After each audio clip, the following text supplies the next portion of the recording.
तयावे रुन झून बाजन घुमरत आवे निशान हो।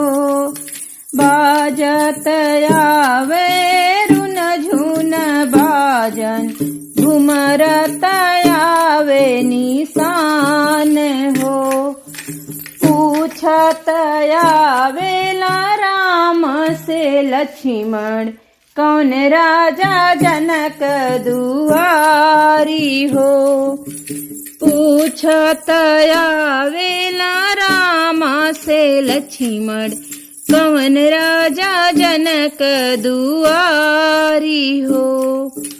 आगे पीछे बताए घन फूलवरिया, आगे पीछे बताए घन फूलवरिया। हाथीनी सवार